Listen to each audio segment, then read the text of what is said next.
Shalom, and welcome back to day 40 of reading the Bible in 52 weeks. Woo! Lord, be present with me today as I encounter the written word. Open my ears to hear the message you have prepared for me. Amen. Let's go.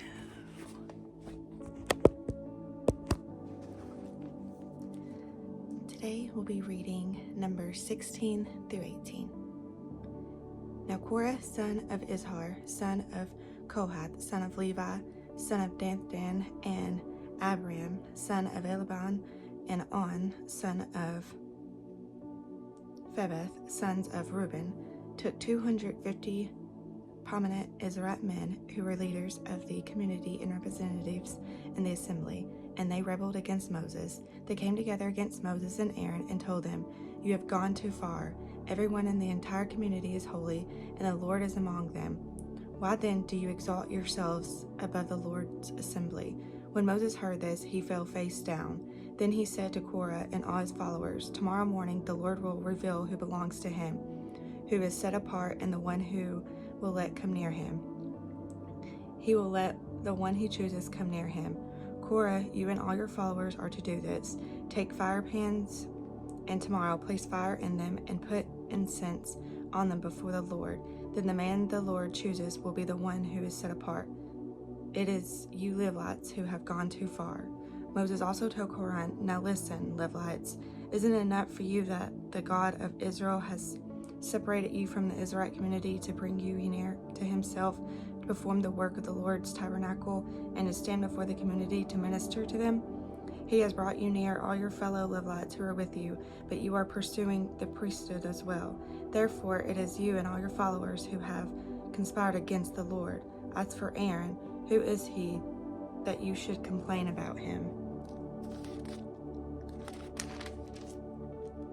Moses sent for Dathan and Abiram, the sons of Eli, but they said, "Will you not come? Is it not enough that you brought us up from the land flowing with milk and honey to kill us in the wilderness? Do you also have to appoint yourself as ruler over us? Furthermore, you didn't bring us to a land flowing with milk and honey, or give us the inheritance of fields and vineyards. Will you gouge out the eyes of these men? We will not come." Then Moses became angry and said to the Lord, "Don't respect their offering. I have not taken one donkey from them or mistreated a single one of them." So Moses told Korah, "You and all your followers are to appear before the Lord tomorrow, they and Aaron. Each of you is to take his fire pan, place incense on it, and present his fire pan before the Lord. 250 fire pans. You and Aaron are to each present your fire pan also." Each man took his fire pan, placed the fire in it, and put incense on it, and stood at the entrance to the tent of the meeting along with Moses and Aaron. After Korah assembled the whole community against them at the entrance of the tent meeting, the glory of the Lord appeared to the whole community. The Lord spoke to Moses and Aaron, "Separate yourselves from this community so I may consume them instantly." But Moses and Aaron fell face down and said, God, who gives breath to all, when one man sins, will you vent your wrath on the whole community?" The Lord replied to Moses, "Tell the community, get away from the dwellings of Korah, Dathan, and Abiram." Moses got up and went to Dathan and Abiram, and the elders of Israel followed him. He warned the community, "Get away now from the tents of the wicked men. Don't touch anything that belongs to them, or you will be swept away because of their sins." So they got away from the dwellings of Korah, Dathan, and Abiram. Meanwhile, Dathan and Abiram came out and stood at the entrance of their tents with their wives, children, and infants. Then Moses says, "This is how you will know that the Lord sent me to do all these things, and that it was not of my own will. If these men die naturally, as all people would, and suffer the fate of all, then the Lord has not sent me. But if the Lord brings about something unprecedented, and the ground opens its mouth and swallows them along with all that belongs to them, so that they go down alive into Sheol, then you will know that these men have despised the Lord." Just as he finished speaking all these words, the ground beneath them split open. The earth opened its mouth and swallowed them and their households, all Korah's people and all their possessions. They went down alive into Sheol with all that belonged to them. The earth closed over them, and they vanished from the assembly. At their cries, all the people of Israel who were around them fled, because they thought the earth may swallow us too. The fire came out from the Lord and consumed the 250 men who were presenting the incense. Then the Lord spoke to Moses, "Tell Eleazar, son of Aaron, the priest, to remove the fire pans from the burning debris because they are holy, and scatter the fire far away. As for the fire pans of those who sinned at the cost of their own lives, make them into hammered sheets as planing for the altar." And they presented them before the Lord, and the fire pans are holy. They will be a sign to the Israelites. So the priest Eleazar took the bronze fire pans, and those who were burned had presented, and they were hammered into plating for the altar, just as the Lord commanded him through Moses.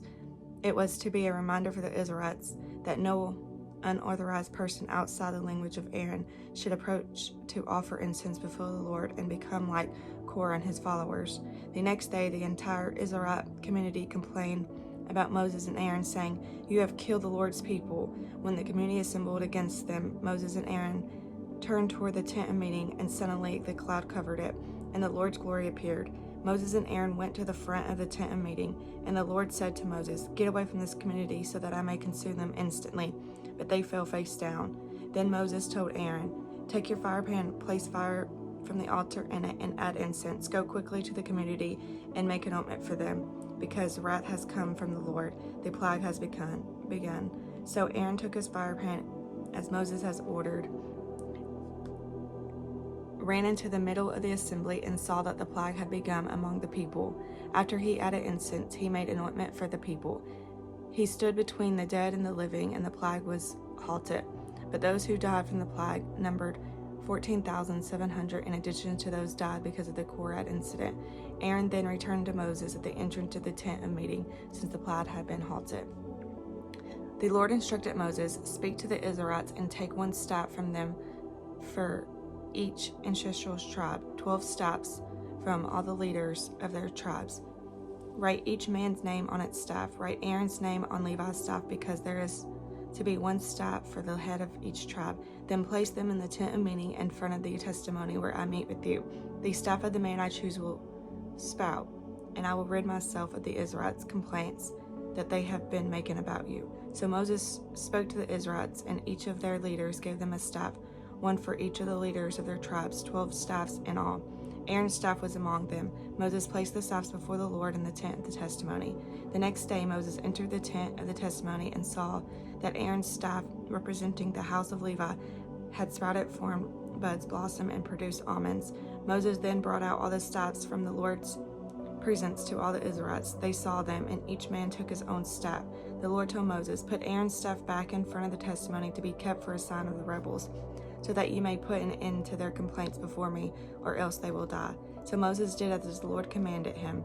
Then the Israelites declared to Moses, "Look, we're perishing, we're lost, we're all lost. Anyone who comes near the Lord's tabernacle will die. Will we all perish?"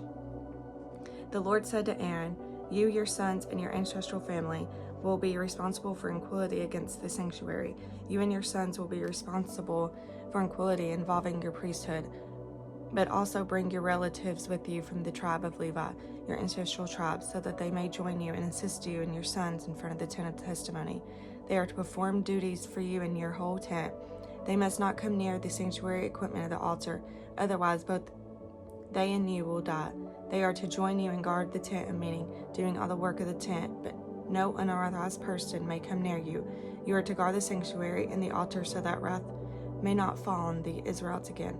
Look, I have selected your fellow Levites from the Israelites as a gift for you, assigned by the Lord to work at the tent of the meeting. But you and your sons will carry out your priestly responsibilities for everything concerning the altar and for what is inside the curtain.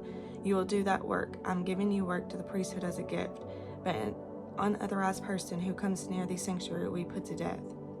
Then the Lord spoke to Aaron, "Look, I have put you in charge of the contributions brought to me. As for all the holy offerings of the Israelites, I have given them to you and your sons as a portion in the permanent statute. A portion of the holiest offerings kept from the fire will be yours. Every one of their offerings that they give me, whether the grain offering, sin offering, or guilt offering, will be most holy for you and your sons. You are to eat it as a most holy offering. Every male may eat it. If it is holy, it is to be holy to you.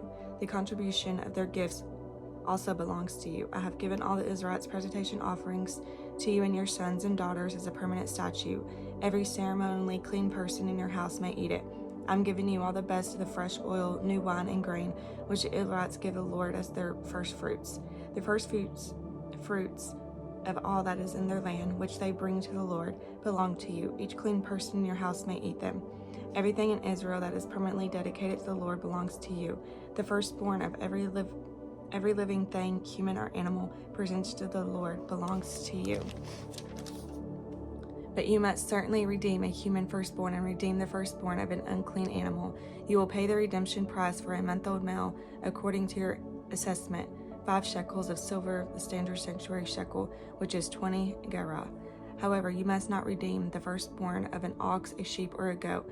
They are holy. You are to slaughter their blood at the altar and burn their fat as a food offering for pleasing aroma to the Lord. But their meat belongs to you. It belongs to you like the breast of the presentation offering and the right thigh. I give to you and to your sons and daughters all the holy contributions that the Israelites present to the Lord as a permanent statute. It is a permanent covenant of salt before the Lord, as you as well as your offspring. The Lord told Aaron, you will not have inheritance in their land. There will be no portions among them for you. I am your portion and your inheritance among with the Israelites. Look, I have given the Levites every tenth in Israel as inheritance in return of the work they do, the work of the tent of meeting. The Israelites must never again come near the tent of the meeting, or they will incur guilt and die. The Levites will do the work of the tent of meeting, and they will bear the consequences of their iniquity. The Levites will not receive an inheritance among the Israelites. This is a permanent statute throughout your generations, for I have given them the tenth that the Israelites present to the Lord in the contribution of their inheritance. That is why I told them that they would not receive an inheritance among the Israelites. The Lord instructed Moses, speak to the Levites and tell them, when you receive from the Israelites in the tent that I have given you as your inheritance, you are to present part of it as an offering to the Lord, a tenth of the tenth. Your offering will be credited to you as if you were grain from the threshing floor, or the full harvest from the winepress. You are to present an offering to the Lord from every tenth you receive from the Israelites. Give some of it to priest Aaron as an offering to the Lord. You must present the entire offering to the Lord from all your gifts. The best part of the tenth is to be consecrated. Tell them further, once you have presented the part of the tenth, and it is credited to the Levites as the produce of the threshing floor of the winepress, then you and your household may eat it anywhere. It is your wage in return for your work at the tent of the meeting. You will not incur guilt because of it once you have presented the best part of it. But you must not defile the Israelites' holy offering, so that you will not die. Okay, I will see y'all tomorrow for day 41. May y'all have a blessed day.